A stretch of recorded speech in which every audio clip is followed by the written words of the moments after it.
listening to the Art of Homeschooling podcast, where we help parents cultivate creativity and connection at home. I'm your host, Jean Miller, and here on this podcast, you'll find stories and inspiration to bring you the confidence you need to make homeschooling work for your family. Let's begin.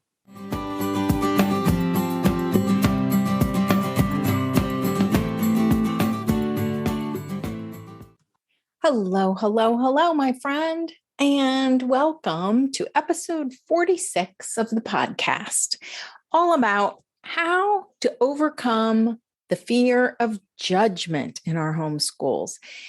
We have judgment of ourselves. We face judgment of others sometimes. So is this something that you could use a little help with? Do you need some strategies for how to face these homeschooling fears? I have some encouraging ideas for you today. Plus, I'll share with you a beautiful poem, a favorite poem of mine from Hafiz that starts off with this line: "Fear is the cheapest room in the house. I would like to see you living in better conditions." Oh, just love that. So I've been getting lots of emails and DMs and all kinds of questions this week from homeschooling moms saying that they aren't quite ready yet. They're not quite prepared for their homeschooling year to begin or to start back up. Some people are on break, whatever that looks like for you. Some feel unsure, some lack a certain enthusiasm, and others feel even panicked. So perhaps you can relate. Let me tell you a little story from homeschooling way back when here at our house. So one year I remember spending much of the fall just berating myself for all that I was not doing. Do you ever have that where you're just focused on what you're not doing? And I wasn't doing the block that I had planned back in the summer. I didn't feel prepared, so I ended up doing very little, right? Because I was stuck. I just didn't know how to move forward. And probably by mid-fall, I felt totally like a failure, like a complete failure as a homeschooler. And I was sure that my two boys, I had just two children at the time, I was sure that they'd be ruined for life and that it was all my fault. And I really felt like they would be better off in school. So I scheduled an appointment to go visit our neighborhood elementary school, which is right down the street. And when I arrived, I went by myself. I went to observe. When I arrived, I sat in on a combined class. I think it was a first and second grade class. And they were watching an educational film about harvest and food production in other countries, other parts of the world. And I don't remember much about the film. I doubt the children did either at the time, because one of the teachers throughout the entire film, all the kids are sitting on the floor and they're watching this screen. And one of the teachers throughout the film kept yelling at one of the boys for being disruptive, which I found very interesting because it was actually making the disruption even more prominent. Then after that class was over, I took a tour of the building. I peeked in on an art class where the children had each been given a coloring page and some crayons, and they were asked to color in the lines. I think it was a seasonal picture. And I learned that they had this art class once a week for 30 minutes. As I was leaving, the children were heading out for a short recess of 10 minutes. Yes, 10 minutes of recess. And then I learned that they also got 20 minutes of recess after lunch. So 30 minutes of recess in a day.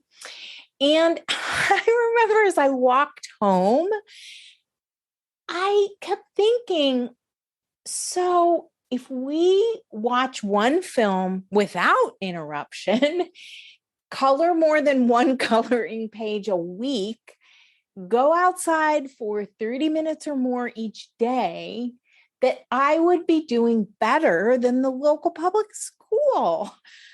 I thought, yeah, I can do that. So when I got home, I remember feeling a weight, right, lifted off my shoulder. And I was more inspired to regroup and rethink this whole thing and to figure out how to face those homeschooling fears, because they can really build up in our minds. I know that we all want more than just doing a little bit better, right, than the public schools. I know that.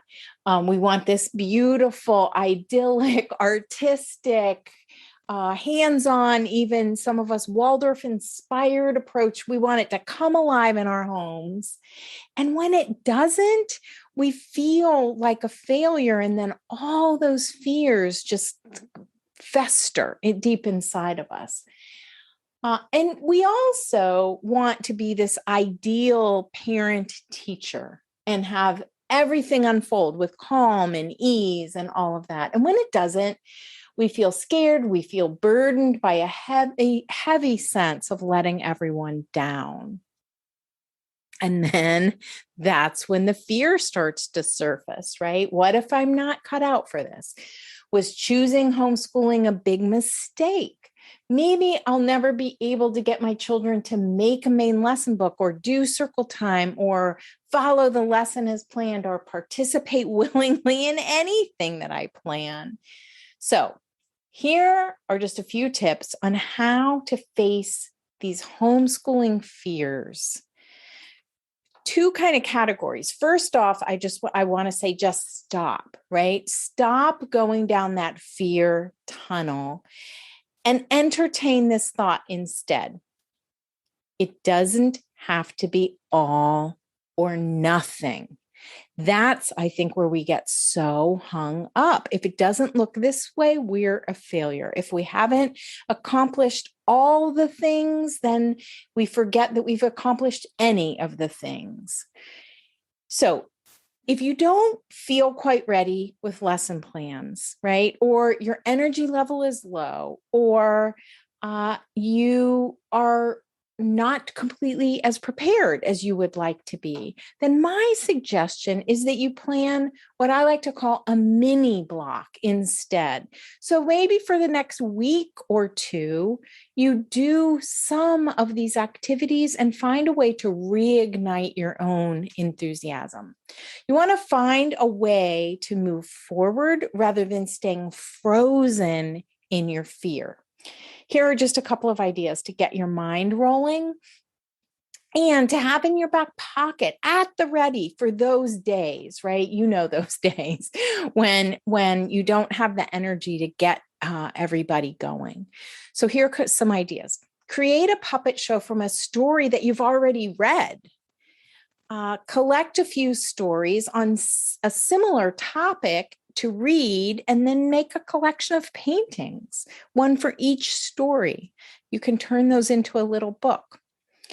Plan ahead as to how you might want to celebrate a fall festival or whatever season it is where you are, a festival for the upcoming season, and then build in some time each week leading up to it to prepare, right? You can learn some songs and verses. You can share a story. You can do some paintings or a craft project to get ready for this seasonal celebration. You could build a whole lesson around a single book. You could build a lesson around a field trip to a museum, to a nature center. You could build a lesson around a certain geographic, go for a hike in a geographically interesting part of the world where you live, and you could build a lesson around that. There are just so many possibilities. The trick is to just pick one that sounds fun to you, so that you can get your happy energy going again for homeschooling. This can really help to get the momentum moving. Over and over again, my experience has been that as long as we can figure out how to face our homeschooling fears, we will keep the learning, the homeschooling alive, the learning alive in our homes. All right. Second category is when we feel judgment from others, right? And I want you to think about what triggers your fears and have a plan at the ready for when that happens. And here are just a few scenarios that might help you to think that through. So say you're scrolling social media and you see a photo that brings shame or guilt or something, just brings that immediately up to the surface, and the feeling that you're not doing enough. So here's what I want you to do when that happens. Fill in the blank in this sentence. Yeah, but we did this today.